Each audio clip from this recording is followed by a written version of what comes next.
Bom, gente, vamos lá, coffee break só depois.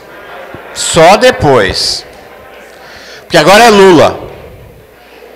Então, ó, quem está lá fora pode voltar, porque agora é o Lula que vai falar. É o Lula que vai falar. Não é? Vocês vão ver que é o Lula que vai falar. Chegou a hora do Lula falar para nós.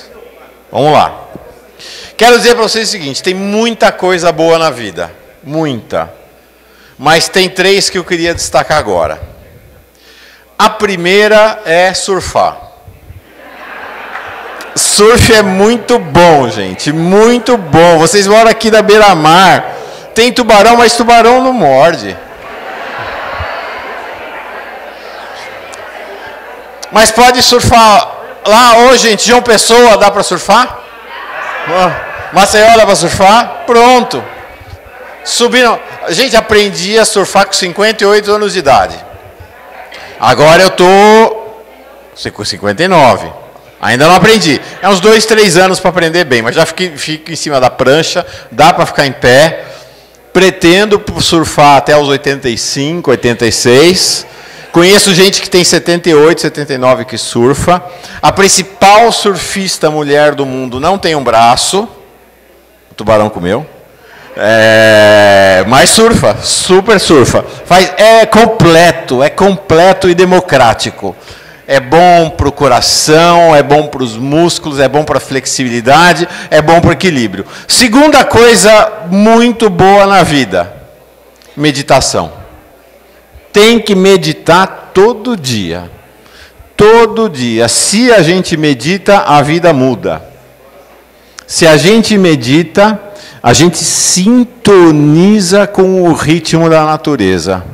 Se a gente medita, a gente abre espaço de silêncio para se esvaziar e poder transformar nossa relação com o mundo, com as outras pessoas. E se a gente medita, em especial, lá pelas 5, 5h30, 6 da manhã, a gente descobre que os pássaros conversam com a gente, porque é o horário que eles acordam. Tem uma outra coisa ainda, antes de falar da terceira coisa boa da vida. Meditar em cima de uma prancha de surf, então, não tem coisa melhor. Lá no mar. Entrar no mar e ficar lá no fundo do mar meditando. A terceira da lista inumerável de coisas legais da vida, a terceira é amizade. Amizade. Amizade é muito bom. É uma coisa que preenche a vida da gente. E aí, a gente é amigo. A gente é muito amigo, eu e o Pedro. Ele é mais jovem que eu, mas foi e é meu professor. Uma cabeça, um gênio, vocês vão ver, um crânio. Foi meu professor na faculdade de teologia, uns 10 anos atrás?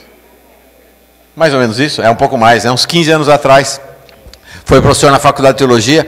A hora que ele deu a primeira aula, eu falei, uau, mas Bíblia é isso?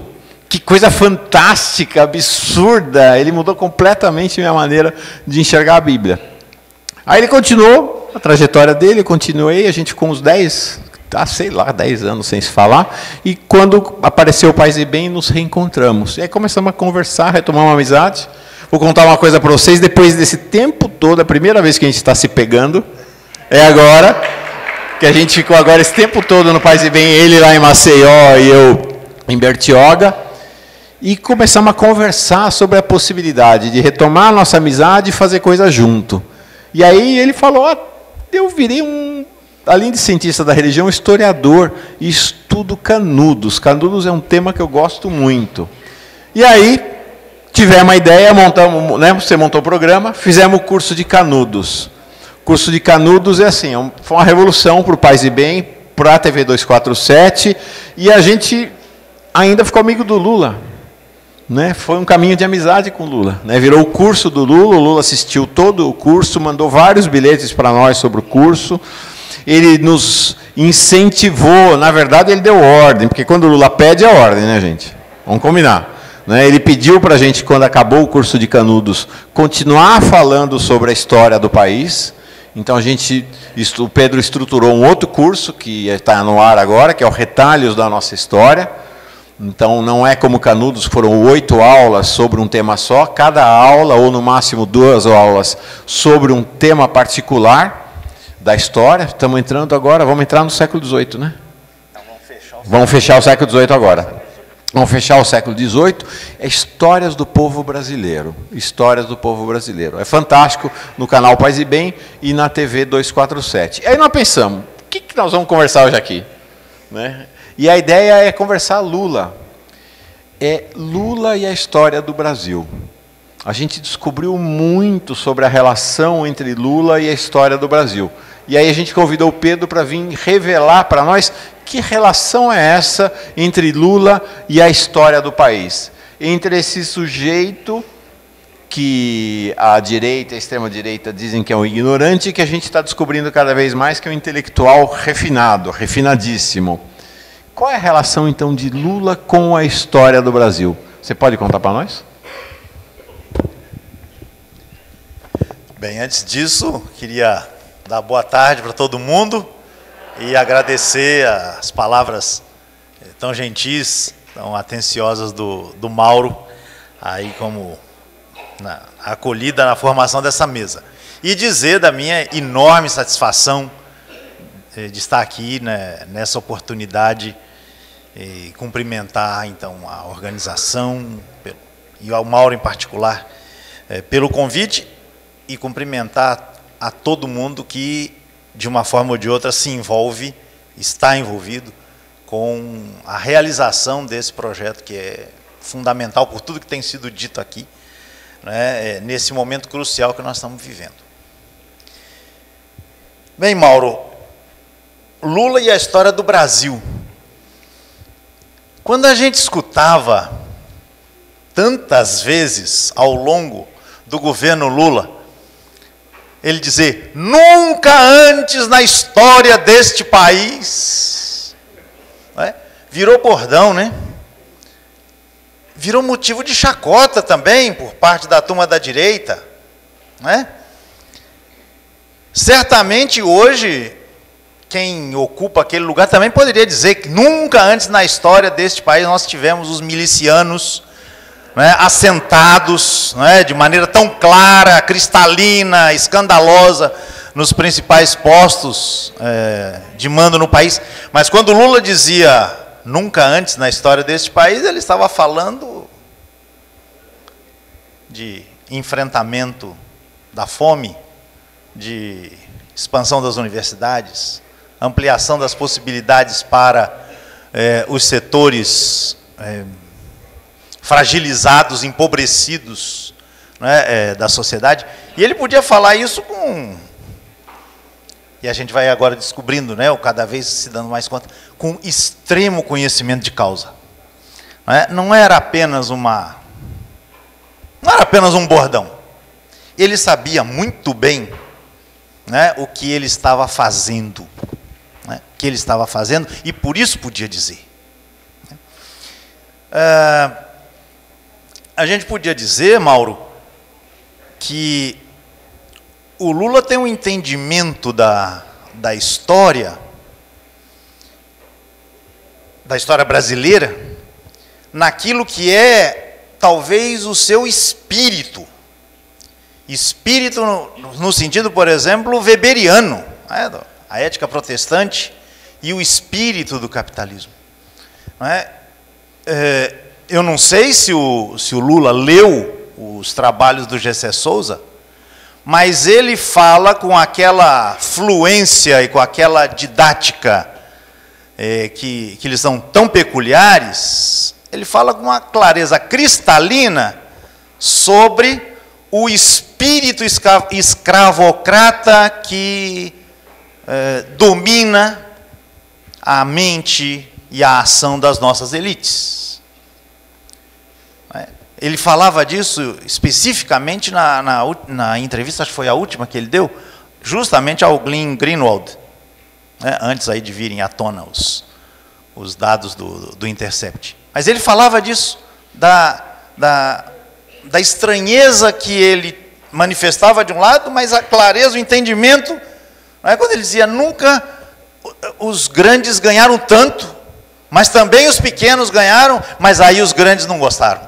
Mas é porque existe um espírito escravocrata que perpassa a mente e a ação da nossa elite. Né? Então, ele tem esse entendimento largo, esse entendimento grandioso da complexidade da história brasileira, mas que tem seus eixos de entendimento. Né? E ele expressa isso da forma como nós muito bem sabemos. Agora, posso passar a um ponto adiante? Então vamos lá. Mas em particular, e aí eu puxo a brasa para a nossa sardinha, o Lula tem uma particular compreensão do que seja o episódio Canudos. E o episódio Canudos, objeto justamente desse curso, ao qual o Mauro já fez referência, a gente não precisa falar dele aqui, esse evento, ele não é qualquer um. Lula terá, eventualmente, ouvido o Ariano Suassuna, saudoso, dizer: quem não conhece a história de Canudos, não conhece o Brasil. E eu me refiro a esse particular entendimento, denso entendimento, que Lula tem da história de Canudos em particular, fazendo referência, ou quando a gente se dá conta de uma referência muito importante que ele fez, num momento crucial também do seu processo mais recente, que o levaria à prisão, quando ele estava na iminência de ser julgado, ou do seu processo ser levado à segunda instância e ser julgado lá no fatídico TRF4 de Porto Alegre, que tinha como seu chefe, seu presidente, sei lá como é que se chama, o desembargador Thompson Flores. Aquele que justamente diz: não, eu não li o processo a sentença do Moro, mas sei que ela é irretocável. Vocês devem se lembrar disso. Bem, Lula se saiu àquela altura com uma pérola que a mídia de direita tratou de enxovalhar, pensando que Lula estivesse dando aula de história à moda antiga, o nome exato, a data exata, enquanto Lula estava pensando num processo.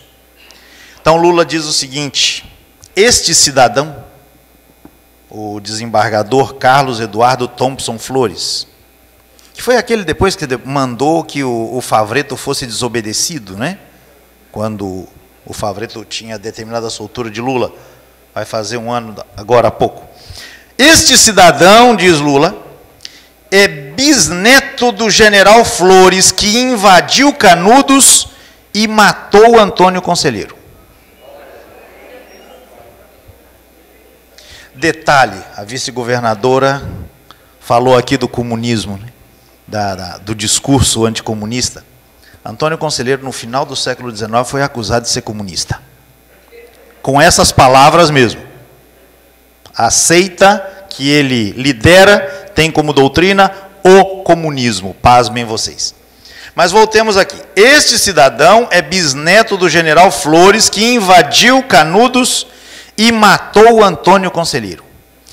É da mesma linhagem. Talvez ele ache que eu seja cidadão de Canudos e queira acabar com a minha viagem.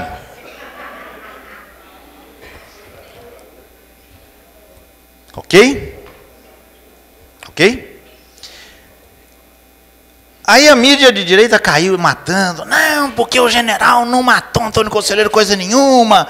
Pelo contrário, ele morreu 3 meses antes. O Lula é um ignorante. Aí veio aquele Marco Antônio Villa, que vocês devem adorar. né, que tem justamente uma tese de doutorado sobre Canudos, não sei se vocês sabem disso. Ele deve ter renegado, né? Deve ter dito em algum momento, esqueçam tudo que eu escrevi. Mas aí veio ele dar uma aula justamente para dizer que o Lula errou, porque o Lula é um ignorante e não sei mais o quê. Mas o Lula está falando aqui de quê? De um processo ou de uma dinâmica que perpassa a história brasileira.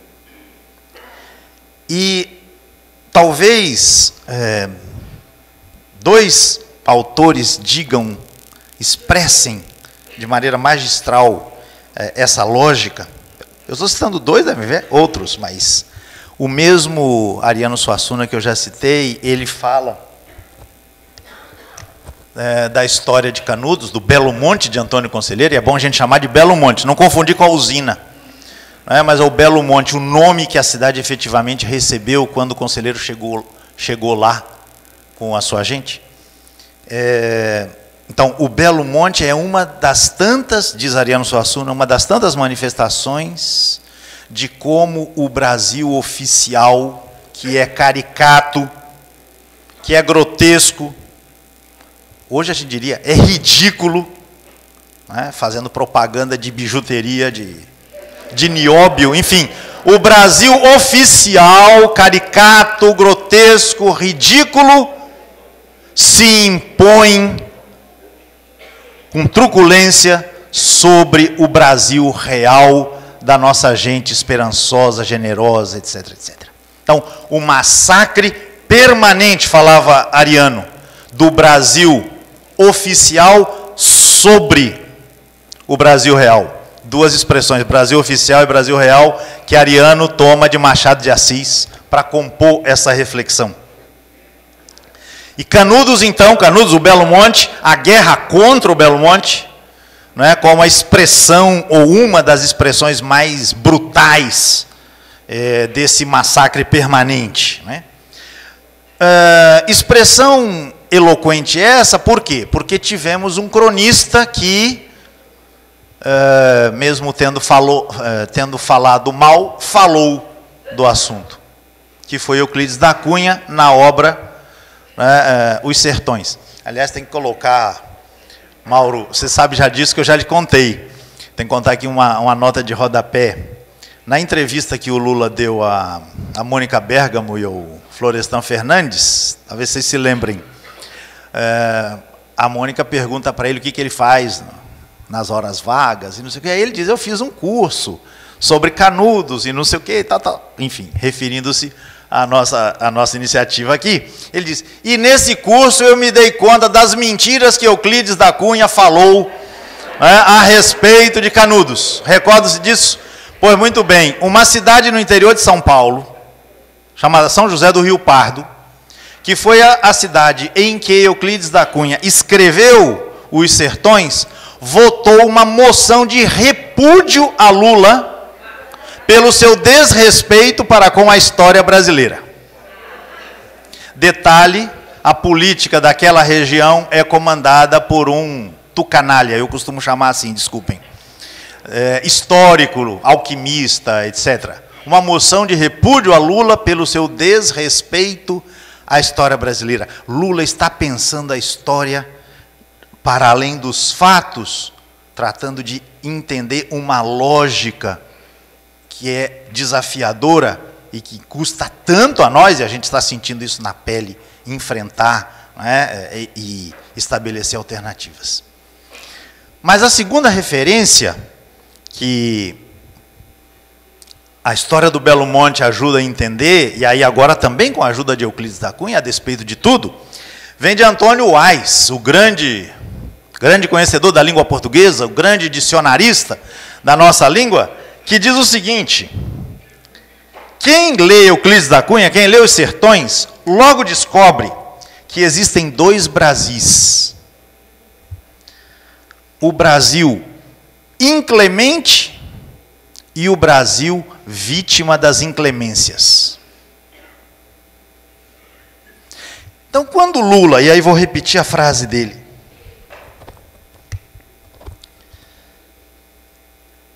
sobre Carlos Eduardo Thompson Flores, ele se refere ao episódio Canudos. Ele diz: esse cidadão é bisneto do general Flores, que invadiu Canudos e matou o Antônio Conselheiro.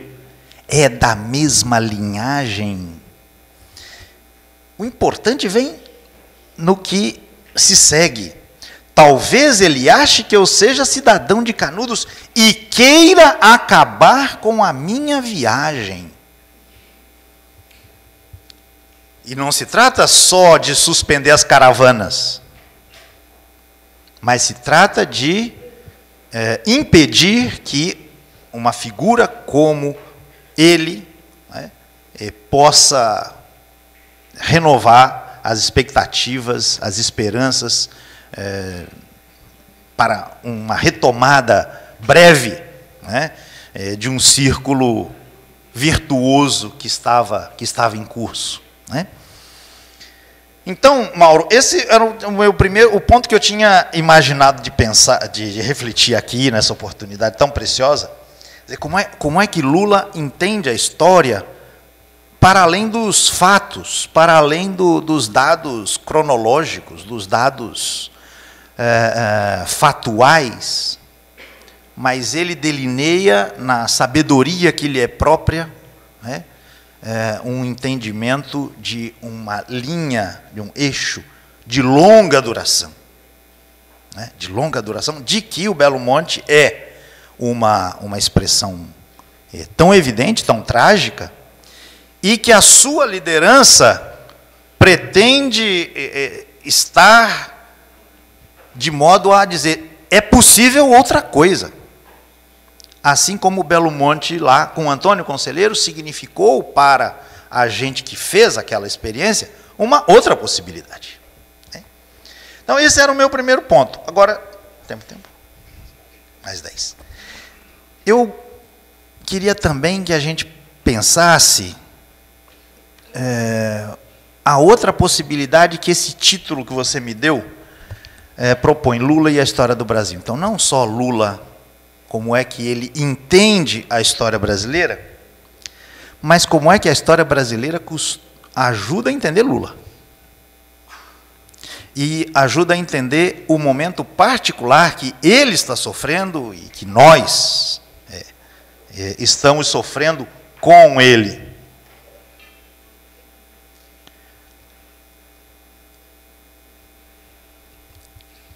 Um comentário que um estudioso fez da obra de Os Sertões, a obra Os Sertões, diz mais ou menos o seguinte: a obra-prima de Euclides da Cunha soou em muitos ambientes e em outros continua a soar como um exorcismo junto à sociedade brasileira. Era preciso sacrificar Antônio Conselheiro no altar da honorabilidade nacional para que o país pudesse recuperar-se do trauma produzido por uma ação tão covarde das forças do poder contra uma comunidade de pobres sertanejos e sertanejas. Essa frase, Eduardo Ronaert, você conhece o autor, essa formulação me parece genial, não só para entender a obra Os Sertões, mas para entender o que eu cada vez mais estou chamando de cinismo daquele segmento, daquele 0,1%, daquele 1%, que durante 500 e tantos anos tem dado as cartas com um breve intervalo de 12, 13 anos, que tivemos há pouco. Esse pessoal não se arrepende. Não se arrepende do que faz.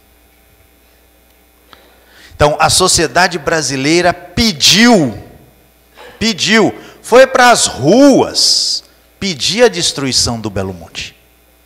Porque lá se propagava o comunismo, porque lá se encontrava a sede do movimento de restauração da monarquia, porque lá se encontrava um Estado dentro do Estado, enfim, por todas as razões possíveis, imaginárias e até impossíveis, a sociedade brasileira pediu a destruição do Belo Monte. Quando ela se deu conta de que o que efetivamente tinha acontecido ali foi um massacre contra uma população pobre, subescrava, largada à própria sorte, não houve um meia-culpa, houve a fabricação de um bode expiatório. E o bode expiatório foi Antônio Conselheiro. Então, essa é a tese que esse historiador, Eduardo Ronert, defende em relação ao livro Os Sertões. Os Sertões, esse livro se impôs à consciência nacional justamente por isso, porque ele permitiu à elite cínica dizer, mas no fim das contas a culpa foi do conselheiro. O conselheiro não devia ter feito o que fez. Ele nos enganou. Mas ela não voltou 1 milímetro atrás no seu entendimento de que a guerra contra aquela comunidade precisava ter sido feita. E isso no livro está dito. Mesmo que Euclides ataque a República, ataque os oficiais, ataque o próprio Thompson Flores pela sua imprudência, etc, etc. Eu penso que nesse sentido, Mauro, não só a gente precisa olhar esse tema, Lula, a história do Brasil, na perspectiva de como Lula entende a história do Brasil, mas também na perspectiva inversa, de como é que a história brasileira, alicerçada nessa lógica da Casa Grande, ela lida com os seus próprios malfeitos. Ela fabrica os bodes expiatórios. Creio eu, que de alguma maneira, essa lógica do bode expiatório ajuda a entender por que é que, a despeito de todos os absurdos, a despeito de todas as fraudes que estão vindo aí à tona com a maior clareza, e muito provavelmente virão outras, Lula permanece preso político nas masmorras de Curitiba. Fica a pergunta. É a lógica do bode expiatório?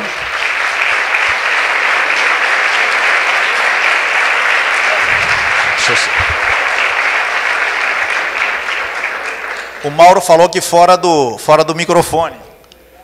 É o Antônio Conselheiro. É o nosso Antônio Conselheiro, Lula.